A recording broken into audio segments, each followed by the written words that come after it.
Okay, and we're on another episode of The Focal Thought. And my guest today is Kern Dalton. How are you, Kern? Fine, thank you. How are you doing? Good, good. Thanks. Thanks for Good. coming on the show today. I'm really Thank you. excited to talk to you. And before we begin, actually want to thank you for inspiring me to start posting videos on TNG Live, which is a Facebook group, where musicians can post. After seeing Yes. your post last year, it inspired me to start, posting, and I've been doing something once a month there. So I want to thank you for that inspiration because it's really helped me, do music at a time in a pandemic where, music has stalled for a bit. So for um for our listeners out there, Kern Dalton is a musician who hails from Delhi in India, and I believe it's the Kern Dalton Collective that you have, right? That's your band. It used to be called the Kern Dalton Collective. Yes. So now I've just dropped the word collective right now. Got it, yeah. And Because people who I sort of show your stuff to hear or tell them about you, I always say that you're actually rock and roll reincarnated because you've got that rock and roll edge to the music and the spirit to your music. So that's really great. So I encourage people to check out your music. thank you. But Thank you. but on this episode today, I wanted to talk about some of the work you're doing with psychology and E.F.T, which is the emotional freedom technique. And this is something I Yes. think is important. First off, because this is your unique blend, that you've taken on. But I often Yeah. feel that we're born into this world without an owner's manual, and we're left to our parents, to our environment, to our schooling, to actually teach us about life and what the fundamentals in life are. And Yeah. I've been realizing as of recent that we couldn't be, sometimes, as further away from, what is considered to be true. In school, we spend our time learning about, geography, history, and these are nice to know things. There's certain levels of math that we learn, which is also, good for brain exercises, but it's not sometimes always practical. And then, Yeah. we really don't know how to deal with ourselves. We get a curriculum that's based on the external world, but not our inner world, which is our mental setup, our mind, our emotions, our physical body, and then even, our spiritual aspects, that we have to us have, Yeah. with us. So I wanted to ask you first off, how did you come into doing this work where, we're calling it under the umbrella of energy psychology, where you're sort of doing, therapeutic counseling, but then blending it with some energetic modalities? Yeah. Great. So I started about 17 years ago. I started with a few meditation courses. I did this thing called the Art of Living, and about a year after that, I got into pranic healing, and I did a bunch of pranic healing courses, which were very powerful, which is a very powerful energy healing modality. And you learn a lot about the energy body, about unseen forces, about the entire chakra system, about your aura, and how energy works. It's a very, very powerful and in-depth study. So I did this for maybe 1-2 years, something like that.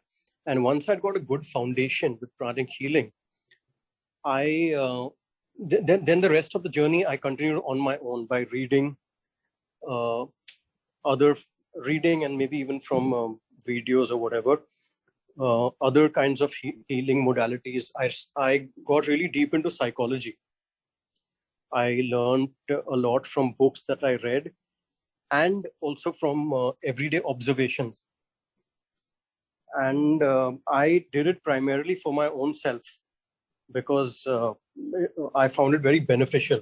So I was like a sponge for knowledge, and I would read so much. I wouldn't stop reading. So I gathered all this information just for my own benefit, and I continuously kept practicing very powerful meditations over the years. And I experienced a tremendous amount of benefit from these meditations and from the psychology I was learning, because it was helping me undo my own psychological knots, helping me process past traumas and fears and anxieties and so on and so forth. Uh, I didn't share it with anyone, because whenever I did,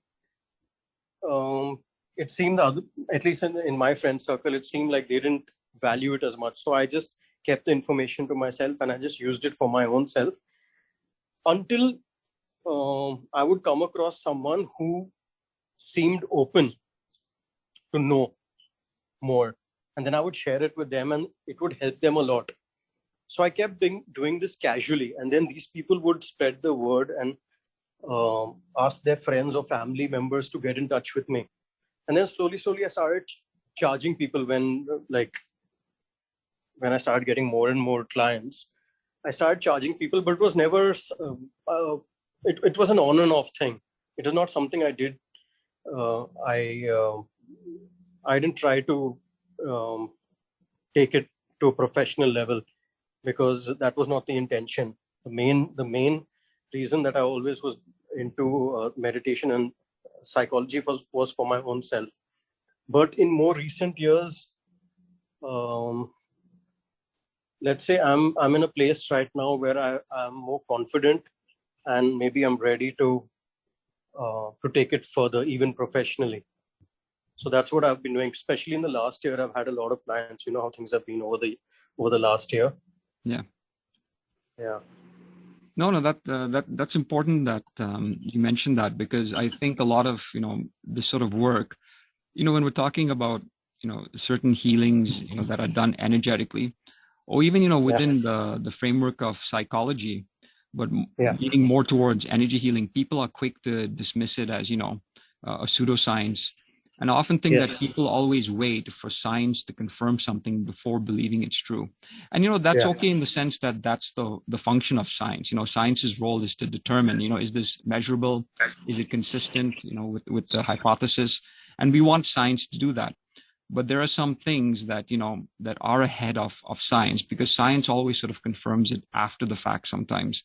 You look at something as simple as the wind, you can see, the leaves are moving, but you can't really see the wind. You cannot say that there's no wind, right? So it's important to know that distinction. And then, leveraging off what I was saying earlier about there being an owner's manual, we can look at psychology as, being a starting point for an owner's manual, because in psychology, it really lets you know what you're unconscious about, right? What your limitations are. It opens your eyes towards that, right? Absolutely. And this point that you mentioned about science is so true, because science being the leading paradigm that people accept, this is actually it's not healthy for a developing society, because what happens is when you're giving these scientists or experts this power to tell you how and what reality is, that's no different than what religion was a few hundred years ago. It's exactly the same thing. I always say science is the new religion. At one point, religion monopolized, let's say truth or God, and you had to go to the church or to whatever your religious institute to gain access to God. It's the same thing with science right now. Science monopolizes truth, and if anyone speaks against science, they are ridiculed the same way, or they're ostracized the same way anyone who spoke against religion was back in the day. Correct. And we've seen this in the past, right? With history like Galileo, we know about the Earth revolving around the sun and things like that. Yeah. Sorry, what? I didn't get you. What? I was saying we've seen this in the past, with Galileo, with the Earth revolving around the sun, how he broke those traditions and things like that. Yes. And what happens is when you give anyone the power, whether it is the church, whether it is scientists, whether it is your educational institute, your teachers, your professors, if you give that power to anyone other than yourself, then you will never, you'll never know what truth is. You will never understand it from your own experience. You will always, you'll never value yourself. You'll always think someone else has all the answers. You're not relying on your own God-given faculties. Or if you don't want to use the word God, but your own natural faculties. Yes. You're always relying on someone else to do the thinking for you and give it to you in a nutshell. And you're evading all responsibilities. You're not taking responsibility for your own choices, for your own decisions. It's much easier when someone else decides for you and you just go along. Correct. Yeah. And you have sorry, go ahead. Yeah. No, go on. You go on. No, I was going to say, to that point, you've got people like Tony Robbins who preach personal power. And I find from the moment we're born, we always give, other people, our personal power. And, that's a fact of growing up. You're relying on your parents, you're relying on your, early school system to take care of you academically. And, your environment, you're relying on the rules and laws of, the environment. And you never really take the time out to know yourself, because you could be drastically different from your environment and the people around you. And you'll never give yourself a chance to find out who you really are and which path to take. And it can almost, I see it with people. It's like blind leading the blind. No one really knows what their true identity or purpose is. Absolutely. With psychology, what are some basic principles, from what you've read that you abide by? In what sense? It could be anything. I mean, just, some sort of fundamentals that you found to be true, or, that you apply to yourself or to your clients. Okay. So I've seen that, most of our psychological issues, in fact, I think all of them arise from our very young days, from our earliest life experiences, from our earliest relationships. Because by the time a child is, let's say, even 5 years old, he or she has already absorbed a tremendous amount of information from their environment, from their parents, or from the people who were around them when they were growing up, their growing up environment. And by the time a kid is 10 or 12, they've absorbed that much more. And what happens is, at that young age, a kid is like a sponge. So a kid is learning everything from their environment. And when there is, let's say, a traumatic situation or event that occurs, the mind body of the child takes a snapshot of that moment and stores all the information in the nervous system, like the sights, the sounds, the smells, in that moment of when the trauma occurred. And it stores it in the nervous system, so that if a similar situation were to occur again, the body will itself know to not sit back and relax, and it will kick into fight or flight response.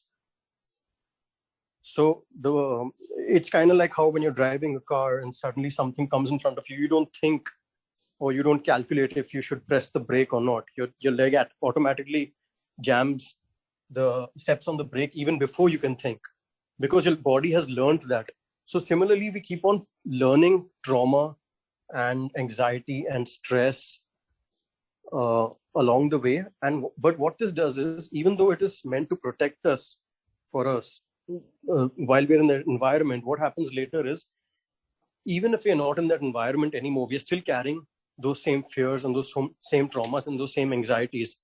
And now that we are carrying those same fears and traumas and anxieties, or whatever, even those belief systems, those limiting beliefs, we will now keep recreating them in our present life situation, because now they've become a part of us. So they have molded us into a certain kind of person, who is a person who's a result of those past circumstances while growing up. So you may not be in that same environment, but you are that kind of a person now. And therefore, because you are that kind of a person, you are sending out a certain vibe, a certain energetic code, and therefore attracting people who are corresponding to that same energetic code. And in doing so, you will keep replaying the same relationship patterns, the same traumas, the same fears of your childhood over and over and over again, until you become aware of these patterns. It's kind of like a recurring dream at night. When there's like everyone has these recurring dreams, whether they remember them or not, you have a recurring dream, because there is a certain emotion inside your, let's say, subconscious mind, and it is not able to rise to the surface and be released, because during your waking life you're suppressing it, let's say any fear. So when you go to sleep, your subconscious mind brings it up to the surface and clothes it in the form of a certain story with characters and people and different environments or whatever. But the most central part of that dream is that certain emotion, let's say that fear that you wake up with at the end of the dream. That fear was the main thing that created the entire story. And so that this fear can be brought to the surface when your conscious mind is out of the way, like it is when you're sleeping. It's exactly the same thing in your waking life. Even in your waking life, there are these fears that are inside, let's say in your subconscious. They're repressed memories, they're repressed emotions. And even in your waking life, situations and characters are created around that emotion to bring your attention to that emotion. So like what I'm trying to say is, like, even in your waking life, let's say you have a fear of violence, let's say from a young age. Even in your waking life, like when you dream at night, even in your waking life, you'll suddenly find yourself in a situation where maybe you see two people fighting and it on the road, and it's violent, and it triggers you and you feel very uncomfortable. But even this happened for the same reason that the dream happens, because there is something inside you that is longing for release. It is going on showing up in your reality, but one is not able to make the connection between what is repeatedly showing up as patterns, either in dreams or in your waking life. In both there are patterns. So one is not able to make the connection between the patterns and the past. When one is able to make the connection and realizes that this pattern is showing up because of this certain trauma that I experienced as a child, then what happens is that pattern gets broken.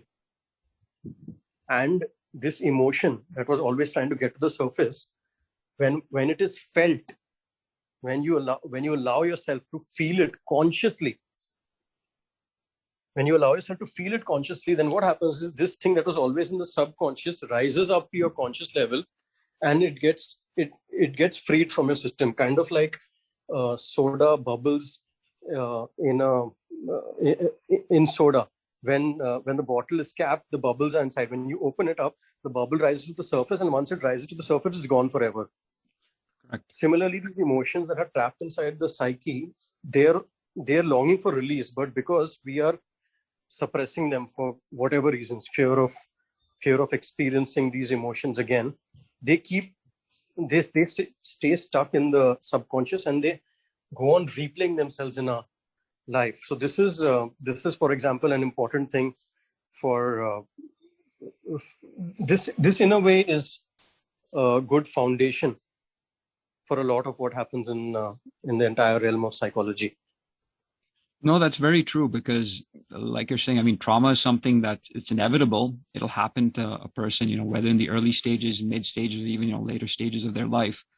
And what you're saying is, when this happens, especially children who have no sort of, filtering with their minds, they're just absorbing information, unconsciously at first, and then consciously as the mind develops. The trauma event happens, they take the snapshot onto the nervous system, they develop a defensive reflex mechanism to deal with it. This keeps showing up in later parts of their lives. The emotions are trapped, and then they also act as sort of like an antenna, giving out this frequency to attract, funnily enough or ironically enough, the very same sort of trauma that happened to them, which they don't want to happen to them. Yes, absolutely. And it's interesting that you said something about a coping mechanism or something like that. That's absolutely true, because the coping mechanisms that we develop as children, when we don't have too much perspective on things, they are developed almost on the fly without us being conscious of it most of the times. These coping mechanisms stay with us. And then, even as adults, we are using these same coping mechanisms, but they are severely limiting us.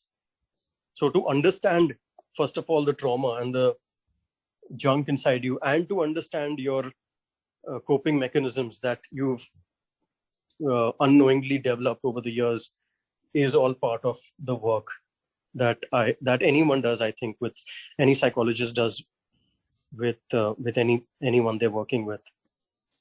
Correct. And I've always believed like trauma is something, it's like, as I said, it's a basic principle. People should know how to deal with trauma, whether they trying to deal with it themselves or seeking help from a professional, because it's important. Even something that's considered light trauma, if it sort of builds up with momentum, it can end up having a devastating effect. And you see it in all walks of life. I remember reading a book called The Body Keeps the Score. And the title, it says enough that the body does keep score of the trauma. That's why when you have people who are maybe sometimes sexually abused, they cannot have a normal relationship with someone, especially a physical relationship, because the moment they get touched, they reenact that that original trauma, and then the other person might not understand that from their perspective what's going on. Might just say, hey, get over it, that was 20 years ago, but it's much more involved than that. And I remember seeing in some cases that, because the trauma happened when they were children, they don't even remember it, like that early onset of abuse and things like that. Yes. What happens is many times the psyche, what it does is it blanks out certain memories, because those memories are too disturbing for the psyche to integrate. So at that young age, the psyche, what the psyche does is it blanks out certain memories to help that that person cope.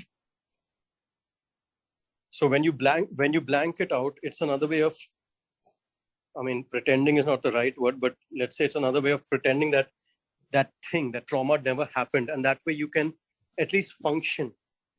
But if you were to continuously be reminded of that trauma, you may not even be able to function. Right. The body is going on an automatic coping mechanism. The body has its own ways the body mind has its own ways to protect itself, and it does so in whatever way it sees best at that time. Got it. And then I wanted to ask you now, we've sort of got an understanding of, the basic effects of trauma and, some context behind it. Now you're using a technique called E.F.T, which is, emotional freedom technique. And that essentially is tapping on, the meridian points on the body. And anyone who sort of, studied acupuncture or qigong or things like that, the body is, derived off these meridians and chakras and, channels through which energy flows. And if there's certain blockages, that's going to result in disease and discomfort and things like that. So I was wondering if you can just speak a little bit on how, you sometimes use this technique to alleviate, some of the trauma that happens in your clients. Yeah. So there are these energy meridians, like I said earlier, these energy points on the body. And unlike pranic healing, which is a little more technical, and you need to study it properly, E.F.T is something much more simpler, which I can show anyone, and they can continue doing it by themselves, even without me. If they want to keep, of course, when they're doing sessions with me, we'll do it together. But it is something that I can show anyone at all. Anyone can do it very easily, and it is very effective. So somehow I find it works best when I use this with clients, because they can then they can use it on their own, even without me. So how it works is there is an energetic network in the body. Information is passed through this energetic network in the body, just like how blood moves through a network in the body. So what happens is all the trauma or fears or even beliefs that one has accumulated over the years, they are all stored in different parts of the body. And when we tap on these different meridian points while recalling the issue at hand, the issue that we're working with, what happens is this energetic network gets activated, and wherever in the body the trauma or the negative energies or false beliefs are stored, they automatically start releasing themselves. The process is sped up by this by E.F.T. E.F.T is an acupressure based modality, and I found it to be extremely effective. Sometimes it is so effective that and this I've seen even in my own experience, sometimes it is so effective that certain patterns, let's say relationship patterns, for example, that one has had for decades, can be broken even in one E.F.T session. It is that powerful. Wow. Yeah. And so that's very powerful stuff. If you can break relationship patterns that you've had for decades, sometimes even in one session, that's a tremendous amount of change.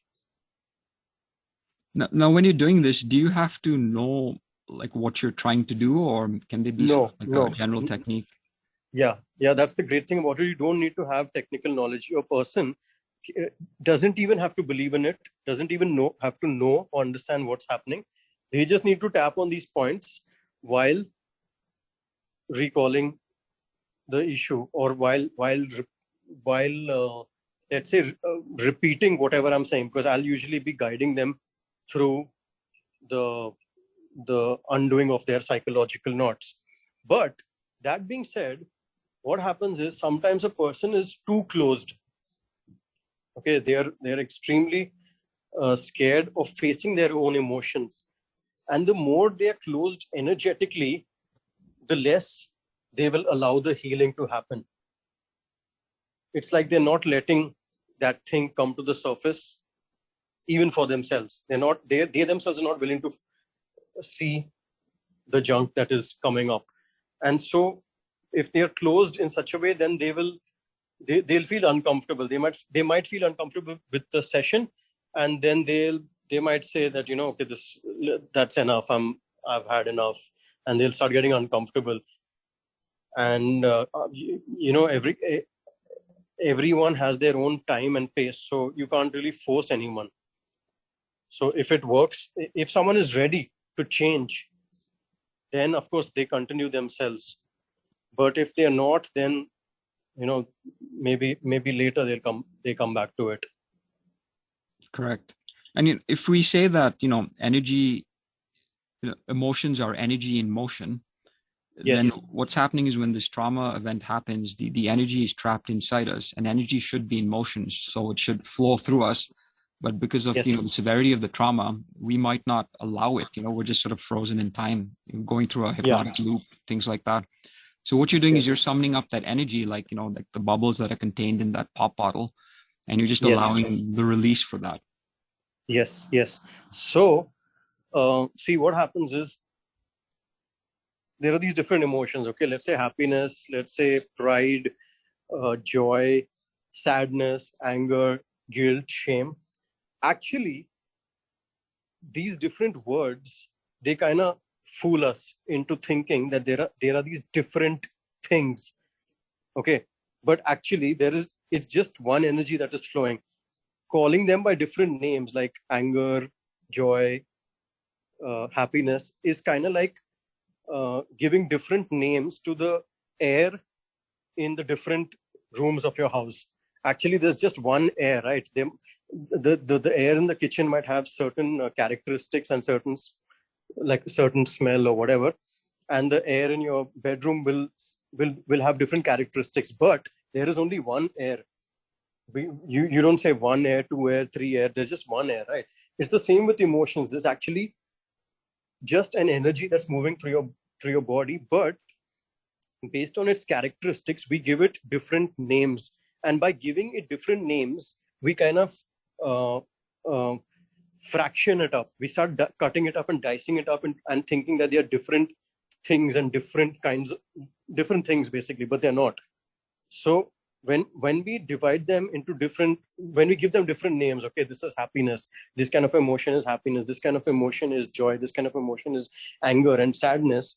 And then after that, what we do is we allow let's say our children, when we're growing up, we are allowed to express certain emotions, a certain range of those emotions, like happiness. If you're happy, you can express it. If you're filled with joy or whatever, you can express all these things. But then there are certain set of emotions that you're told you cannot express.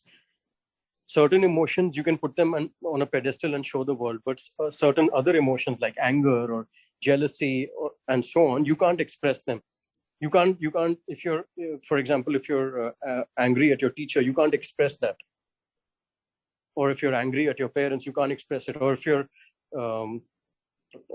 envious of something, you're told that this is not a good emotion. This is not worthy of showing the world. You have to hide it. Okay. So what happens is, all the emotion of sadness or anger is coming from the same place that the emotion of happiness and joy came from within you, right? And where would the nuances be? Because I see what you're saying, because someone who's feeling sad, they might go and take it out on drugs, but that same person, if they're feeling happy, they'll again go and take it out on drugs because it's the swell of the emotion.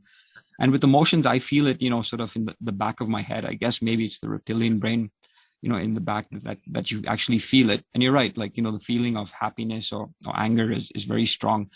But where's the nuance between, say, happiness and fear, where, your stomach might tighten as a knot, or because you might not necessarily have that with happiness, like the knot sensation or. Yeah. So the thing is, even if there is a negative emotion, it has to be felt completely by the body. It's like a wave. There are the emotions, which is basically energy, is coming in waves. Okay, so there's one wave of, let's say, what we call happiness. Another wave might be sadness. But since you've labeled them differently and assigned them different meanings, now sadness is something bad. If I'm sad, I cannot even express it to myself. I cannot let it rise to the surface, and I cannot let it flow through my body freely. That would be as absurd as if you were feeling like laughing, but you suppressed your laughter because you were raised in a society that told you it's not appropriate to laugh. You need to suppress your laughter or whatever. So what happens is these emotions that are termed negative, they don't go anywhere because you're not able to express them. So they stay stuck in the body. Whereas, and by staying stuck in the body, they become bigger monsters. They keep festering inside the body, literally. It is harming your cells. It is harming your organs. Whereas if you were to let them release, then they would just release. And they wouldn't, and every time you felt that certain emotion again, it wouldn't be so heavy on you because you just let it flow freely. Like if you were crying, if you felt sadness, you just cry and it would release. And after crying, you'd feel light. But when you've got a backlog of a lot of negative emotions in your system that you haven't addressed, now when another sadness comes along, it'll be too heavy because it is rubbing against and triggering all the sadness that is already there inside. But again, there is no way out but through, which means that even if you have a backlog of sadness and another wave of sadness comes along, you have to feel it all. You have to address all the sadness that is inside you to release it, and stop and not label any emotion as good or bad, because that was the original problem, that certain range of emotions were labeled as bad. And because even that anger, let's say anger, came from within the person, the kid thinks that there's something wrong with me because I'm feeling anger. I must be a bad person to feel anger because anger is not a good emotion. How it's not right for me to feel anger towards my parents. I must be a bad son or I must be a bad daughter for feeling anger. So there's something inherently wrong with me. But there's nothing wrong with the kid. That emotion is just another emotion. It's just another wave. But because it was given a certain meaning, therefore it has become into this monster. So the solution now is just to release it. Got it. And the meaning that you give it will, give it the overtones of, the physiology as it relates to joy or hate or anger, happiness. Yes. And, parents are guilty of doing this with kids. I see that, they suppress their kids, and kids are just, being in their natural element. And, that's sometimes the worst thing to do, is suppress any emotion that they're, they're going through, because they don't know, the nature of the emotion. Like you can make a Yeah. scary face to a kid and they'll laugh at it, right? They'll do the exact opposite an older person would. Yes. Yes. It is the meaning that we give to things that ends up uh, limiting us. When we keep on taking all these different meanings, we uh, we crumble under the pressure of the meaning that we have given to things. So letting go of meaning that we have attached to different things, including to our own self, our own life experiences, to everything, is freedom. Otherwise, we're never able to interact with another person. We're never able to interact with reality itself, because we're always interacting with our meanings. We're always interacting with the definition we've given to things, because we're not able to. It's like this line that says, when you teach a bird, when you teach when a child sees a bird, it always looks at it in wonder because it doesn't know what it is, right? But when you tell the child that this is a bird, it never sees the bird anymore. What it sees is the word bird. When it looks at the bird, it sees the word bird. It does not see the thing anymore. It sees the meaning that has been given to it, and therefore it thinks that okay, I know what this thing is. I got it. I figured it out. Yeah, this is a bird. And so on and so forth. When we keep defining things and giving them labels and names and meanings and definitions, they layer upon layer. These they're like it forms like a web between us and reality. And this web is just this. It's basically your mind. Your mind is everything that you've learned, all these labels, all these definitions, all these meanings. And now when you interact with the world or with anything, you're not really able to interact with reality as it is, because there's always that in between layer of meaning. Correct, Of because definition. you divided reality into these subdivisions. Yes. You And the divide meanings become the reality new into. reality. You divide reality in, keep on fractioning it up and breaking it up into pieces. For example, like this word leaf. Okay. Yeah. There is no such thing as a leaf. Leaf is just a sound that is used to denote a certain part of something bigger. If leaf was a separate thing, I should be able to break it and keep it on the table, and it should live, but it won't live. It'll die, because it is not. There is no such thing as a leaf. A leaf is just a sound. You might as well have. I mean, you could have called it a chair, and it wouldn't have made any difference to the reality of that thing. You could have used another set of lip and lip and tongue movements to name that thing, and it wouldn't have mattered, because the leaf is part of something bigger, which is a tree. So there is no leaf, there is a tree. In fact, even the tree is just another label. There is no tree, because you cannot draw a boundary around a tree at any point and say everything within this is tree and everything outside is not tree, because the tree is taking in sunlight, it is taking nutrients from the soil, it is taking in water. Things outside the tree are becoming part of the tree, and things inside the tree are going outside it, like oxygen, right? So that means that the tree is also just another is just a label. There is no tree either, because it's part of an even bigger process. So we've subdivided our reality. Yes, there is only one process, and that one process is including everything. It's the same in your body. Heart and lungs are just two different sounds for two different parts of the body, but neither of them have an existence of their own, because both of them are interacting with each other, and they're part of a bigger process, bigger system. Similarly, even your entire body is part of a bigger system. There is no separate existence. The separate existence is the illusion. So I guess we have to start working backwards to go forwards then. Yes. You have to undo all your meanings. Like, see, when a child is born and they're experiencing the world, they're just experiencing.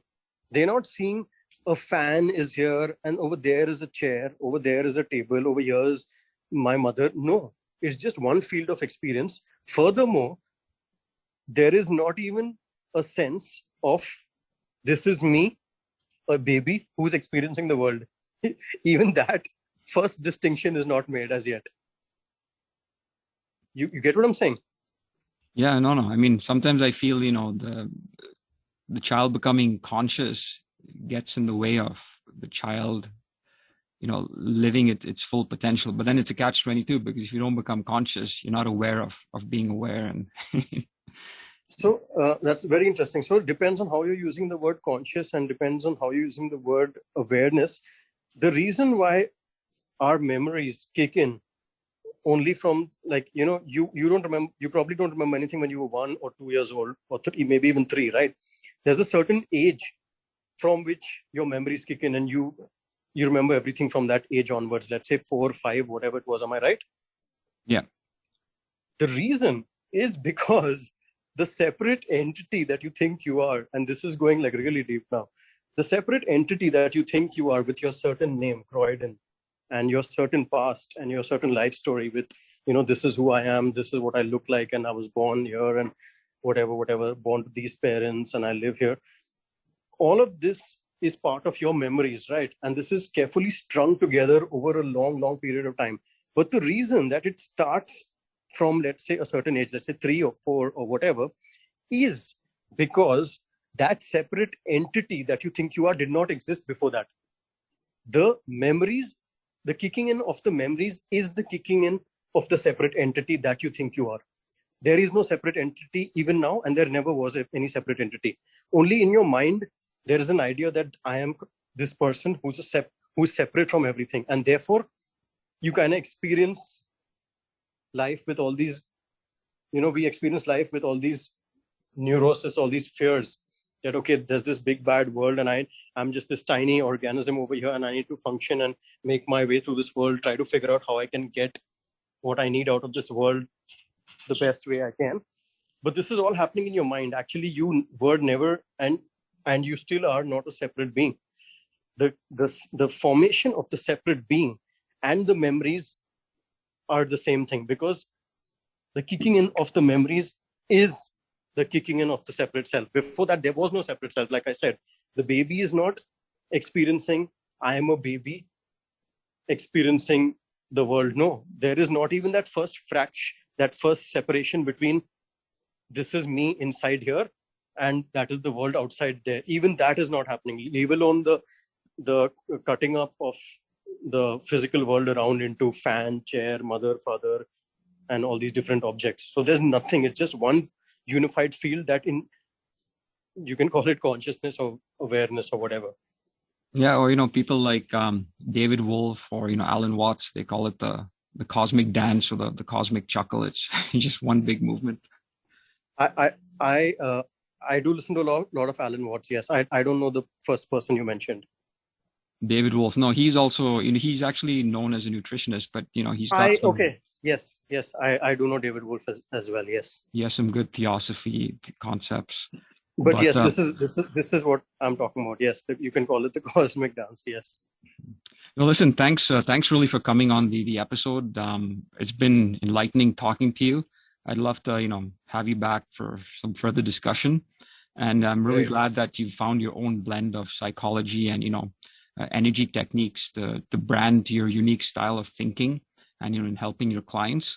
And I'll put some contact information in the show notes as well. So if, people want to get a hold of you, they can. So once again, thanks again for coming on the show. And I wish you all the best, Kern. Great. Thank you so much. We should do something like this again. I think you're doing a great job. You're a great host. Thanks. I'll look forward to it. Cheers. Thank you. Thank you.